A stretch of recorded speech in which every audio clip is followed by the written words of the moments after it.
We are met in this cave by the restless sea to reveal the horror in man's mind. Listen to the weird circle.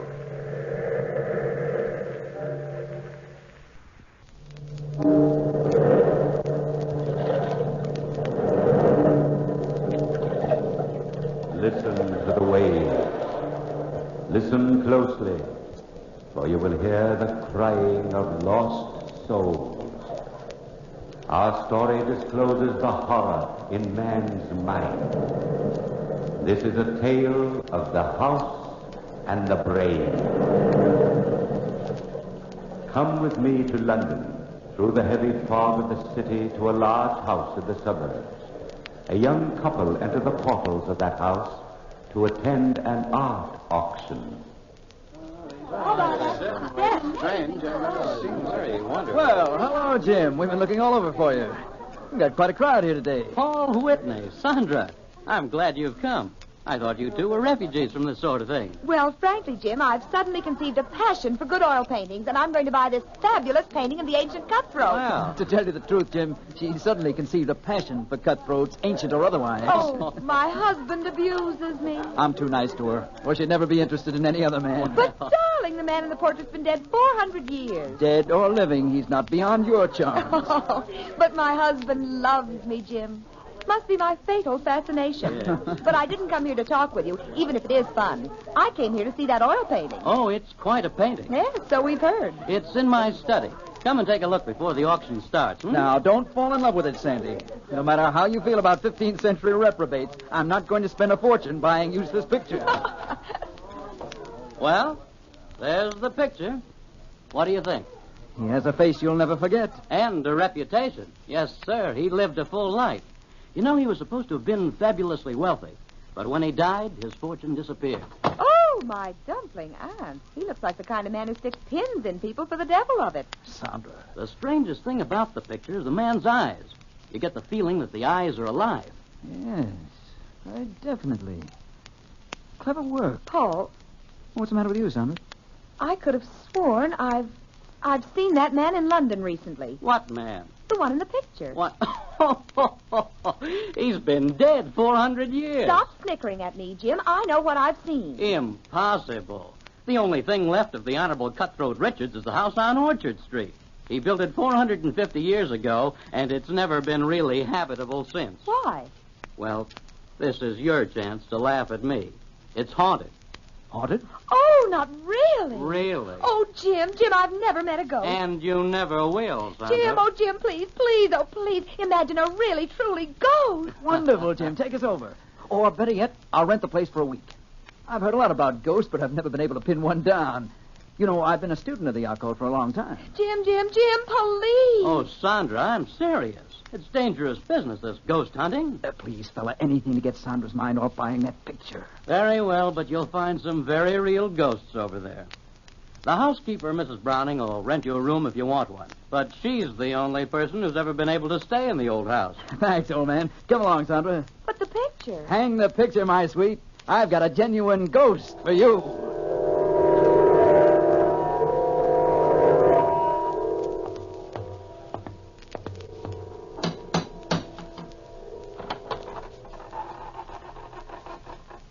The door's open all by itself. There's no one there. Doors aren't supposed to open by themselves, Paul. Well, what do you expect? The house is haunted, isn't it? Door slammed by itself, too. Woo, tricky place, isn't it? You frightened? Not in the least. And it isn't my knees that are shaking, Pet. It's yours. Wonder where the housekeeper is. Her name's Mrs. Browning. Call her and see what happens. All right. Miss Browning. Don't poke me, Paul. I didn't poke you. Well, I didn't poke myself. Oh, hey. I wonder if we're alone. Look behind me, Paul. If it's a ghost, I don't want to meet it quite yet. Silly, it's broad daylight. Anybody knows ghosts never appear until nightfall. Paul, look. It's the child's footprint right there in front of me, a wet footprint. Great heavens. No, another one. Looks like the footprint of a child who's taken a bath. Oh, my chubby, yeah. Listen. The footprints lead upstairs. Shall we follow? Well, it's the obvious thing to do. Ghastly cold in here, Sandy, isn't it? Ghostly cold at any rate. You're not quite up to form, old girl. You sure you want to go through with this? No, I'm positive. Almost anyway. Sandy, the footprints. They disappeared. Maybe it's all done with mirrors. Good afternoon. Do come in the sitting room. Oh, you must be Mrs. Browning. I'm Sandra Whitney, and this is my husband. How do you do? How do you do? Mr. Danvers told me you were coming. Won't you be seated? Thank you, Mrs. Browning. I hope my stepdaughter didn't frighten you. Your stepdaughter? Well, I didn't see anyone. Naturally. She's dead. You mean the footprints we saw? Yes, of course. You didn't see or hear anything else? No. Expecting anyone? Yes. They're coming for me shortly. My time is up, and I must die in the way they've planned it. They? Those who live in this house, Mrs. Whitney. Oh, come, Mrs. Browning, you don't really believe ghosts actually live here. Believe it? I know it. You see, Mr. Whitney, when I was first married 40 years ago, my husband, my stepdaughter, and myself moved into this house. They were here then. Why didn't you move out? Oh, we became used to them. Then my stepdaughter died. My husband had an unfortunate accident, and I was left alone. You've lived here alone ever since? Yes, waiting for them to take me. Mrs. Browning, how much will you charge my wife and myself for an apartment here by the week? Charge? Nothing. Nothing at all. Anybody who has the courage to stay here is most welcome. But I advise you against it. Listen. What is it? Souls crying for release. Release from him. Oh, come, Mrs. Browning. You don't believe me? You will when you move in. When can I expect you? Tonight at 8. How about it, Paul? That sounds jolly. You'll use the east wing. I'll have a fire lit for you. But let me warn you once again. They'll be waiting for you day and night.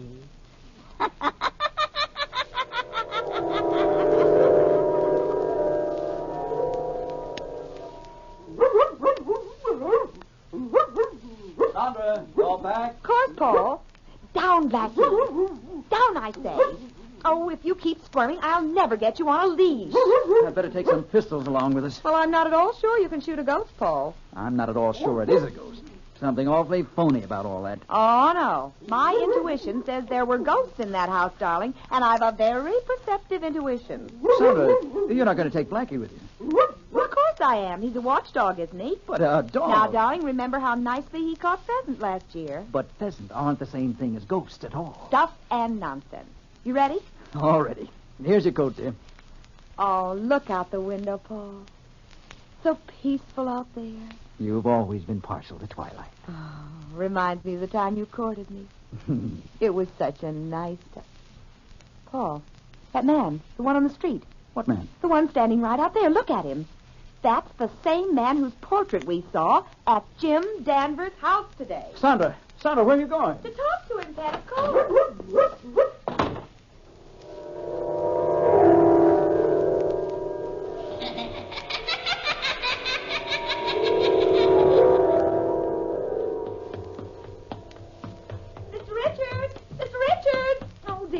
Miss Richards.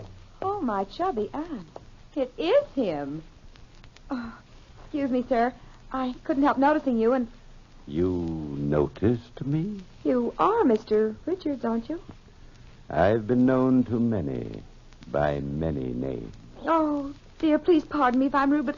Well, how in the devil did you manage to stay alive for 400 years? You will notice my eyes. Look deep. Deep. Oh, let me go. Let me go. Deeply into my eyes.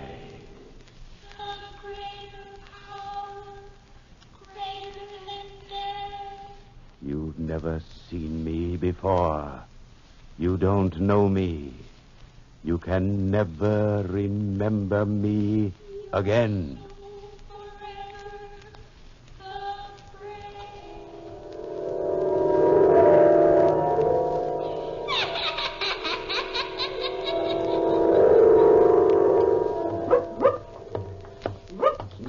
talking, Sandra. I hope you're properly ashamed of yourself, approaching strange men and asking them silly questions. Well, I'm sorry, Paul. It was stupid of me, but anybody can be wrong. Of course they can, but on the face of it was silly. Expecting a man who was alive 400 years ago to be roaming around loose. It wasn't a matter of looseness, Pet. It was a matter of liveness. Now, come on, stop being a husband and hold my arm. I ought to tear it off and beat you over the head with it. He's so virile. But I love him. Well, come along, Sandy. There's your haunted house ahead. We don't want to keep Mrs. Browning waiting. Or the ghost.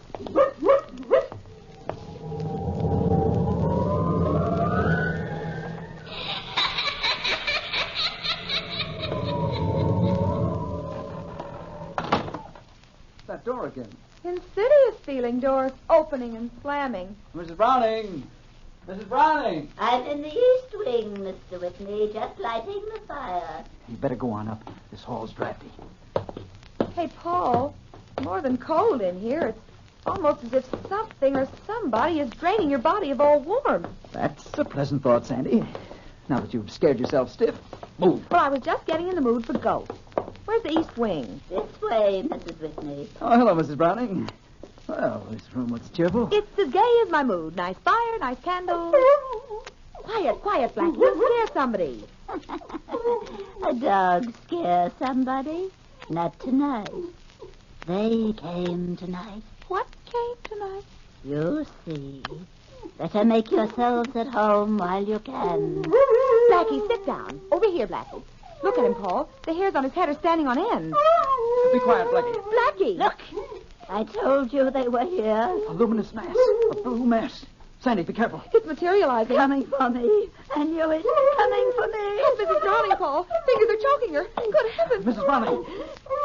Paul, stop this horrible thing. For me. Save me. Save me. It's horrible. It's all right, Sandra. All right, darling. Oh, it's gone, hasn't it? Yes. It's gone. But Mrs. Browning, she's dead.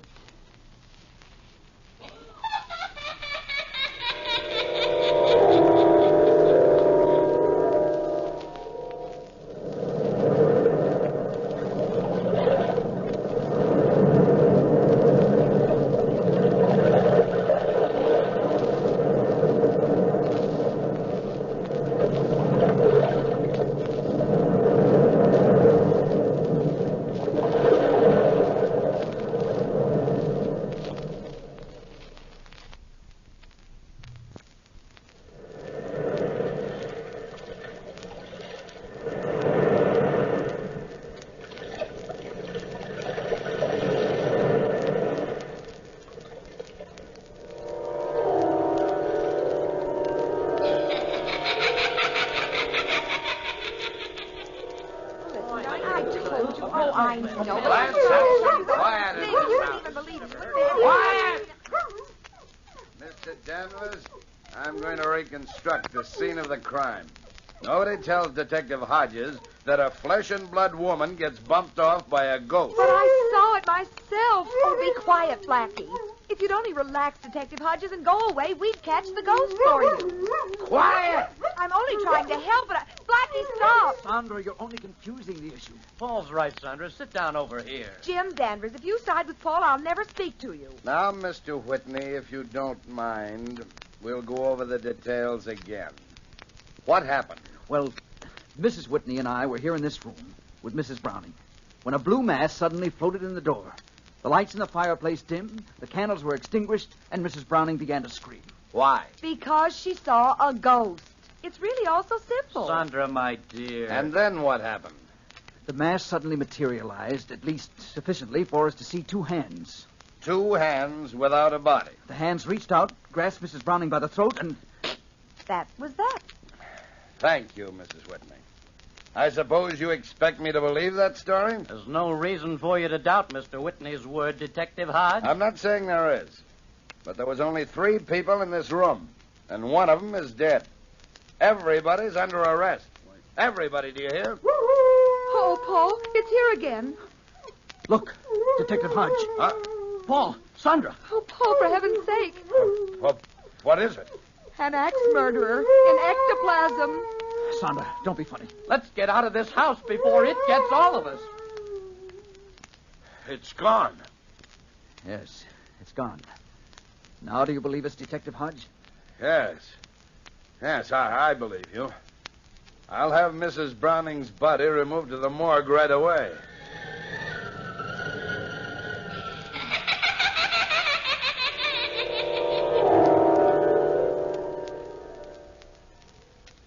Paul, if you insist on staying in this house overnight, I'll not be responsible for what happened. But, Jim, I'm convinced that there are no such things as ghosts. Now, please, Jim, take Sandra back home and leave me. I'm not budging without you, Pet. Sandra, don't be foolish. Well, no matter what you two do, I'm not staying here. Oh, go, old fuzzy beard. Take thy tired body and deliver it to a safe, warm bed. Poor Jim. Scared of a little ghost. It's 11 p.m. already. Well, good night, Paul, Sandra. Nighty-night, Jim. What was that? You mean the footfalls? Yes, what is it? The housekeeper's dead stepdaughter. You see? It's all so simple. Good grief. Good night.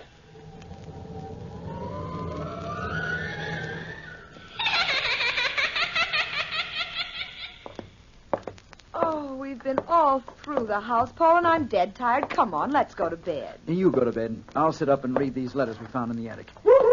Here, Blackie, come here, come here. Now lie down next to me. There, poor Blackie, poor doggy. You don't like the ghosties, do you, Pet? Poor Blackie. Hey, this letter's interesting. What is it? Evidently a letter from the housekeeper to her husband. A love letter. She talks about her brother's child. It seems her brother left his money to his daughter, and she handled the estate for the child. That's jolly. Maybe that's the child she calls her stepdaughter. Let's see what it says. Listen. Since we have managed the child's end, you and I are more than lovers. We are partners in many things. Sounds as if they murdered the child. Yes, it does. Sandra, I wonder if my theory's right. If people felt strong passions, and if those passions linger in a house after the people have gone, couldn't that create a heavy psychic atmosphere? Well, those fingers that murdered Mrs. Browning were more than heavily psychic. Unhook the collar of my dress, Paul. Where'll I put the letters down on the dressing table here? Just a top hook. Better keep these pistols handy just in case. Something about a gun that gives me courage.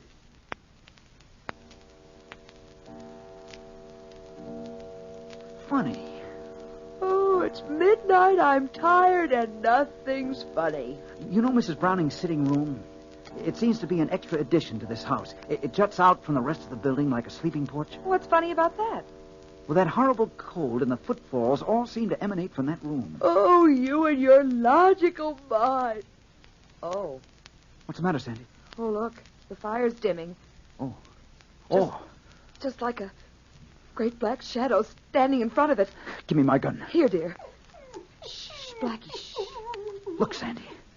A hand reaching out from the wall. The letters. It's got the letters. Great Scott. Oh, my chubby hand. Watch it. It's the hand of the housekeeper. How do you know? It's got the same ring on she had on this afternoon. If that's not a ghost, I've never seen one. The fire's going out, Sandra. Sandra! It's all around us! Sandra! Sandra!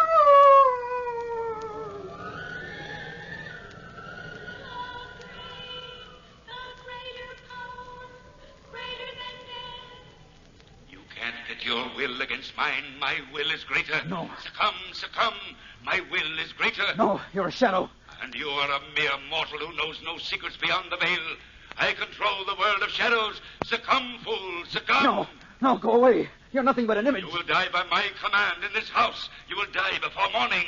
Admit my will. No, I will not admit your will.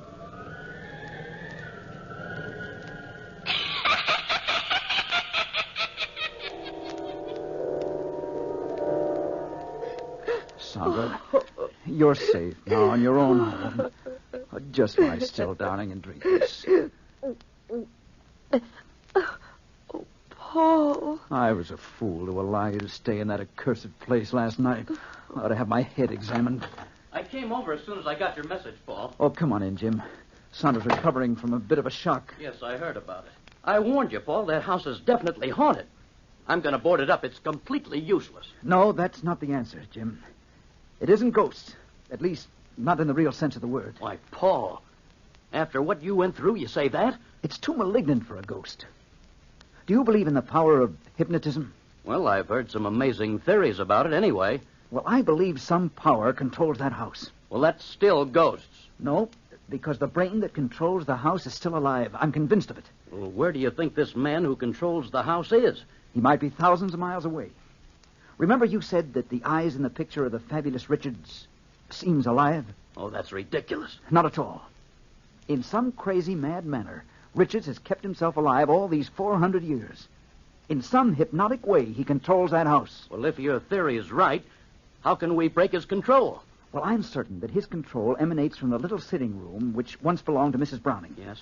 Now, if you'll let me, I'd like to hire workmen and tear that room off the rest of the house. Oh, but Paul, Well, the room is only an extra addition, Jim. It can't do any harm to try.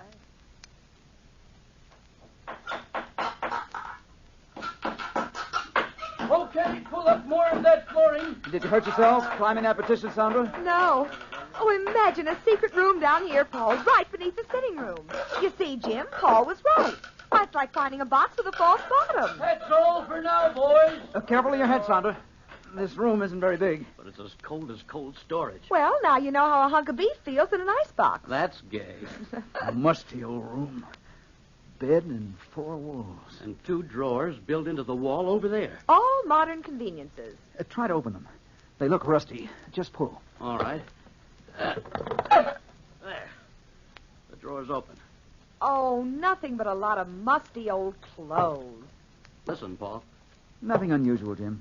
Just the same footfalls we've been hearing all along. I'm beginning to become quite fond of them. Look, here.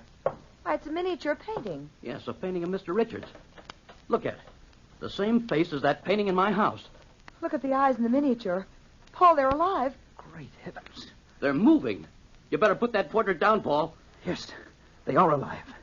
Living matter in a painting. Oh, Paul, it's getting colder in here all the time. I feel faint, and as if something unearthly's moving around. Open the next drawer, Paul. Hurry, I don't like this growing cold at all. It won't budge. No, the blasted thing. Oh, there it is. Why, Paul, there's a thin china saucer full of crystal liquid with a compass floating on it. That's a strange thing. There's an inscription written in the drawer. What's it say? As this compass moves, so my will dominates everything within these 4 walls. Everything dead or alive. Accursed be the house, and restless the dwellers therein. What's it mean? This is the brain, Sandra. Richards controls this instrument through hypnotism. He can control a piece of paper or a chair or even the souls of the dead. Then this house is haunted. Yes, haunted by a malicious, malignant will. It keeps a man's spirit roving restlessly after death. Paul, look in that corner. Mr. Richards, you are alive. Yes, alive, quite alive, because I will to live. Very clever deduction, Mr. Whitney. Deduction? Yes, I heard your keen analysis of my activities. You are a hypnotist, then. I have been powerful for 400 years. Your blind stumbling onto my secret will not stop me now. I can will anything. I will the specters of the past to re-enter this room. In heaven's name, man, stop this. Oh, that black shadow. It's here with us, closing in. Yes, Oh. closing in. All those who have died in this house are my slaves, as you will be my slaves in a very few brief seconds. You are not the brain controlling this house. You gave that power to this compass. You transferred your power to this moving needle. Am I right, Mr. Richards? Put that compass down. Oh, no, I'll destroy it, Mr. Richards. No, you're completely powerless to harm us. Watch out, Paul. This partition's going to crumble. Paul! Sandra!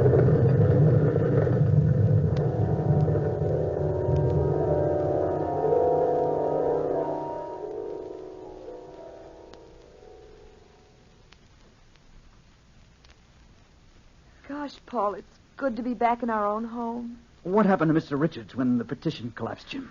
Well, the workmen searched the debris around the house for Mr. Richards' body, but no trace of him was found.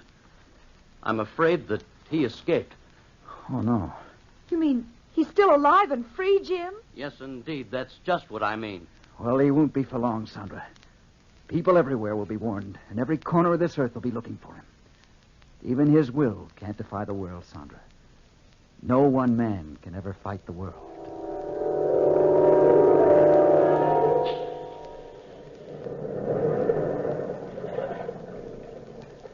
From the time-worn pages of the past, we have recalled the house and the brain. Bellkeeper, toll the bell.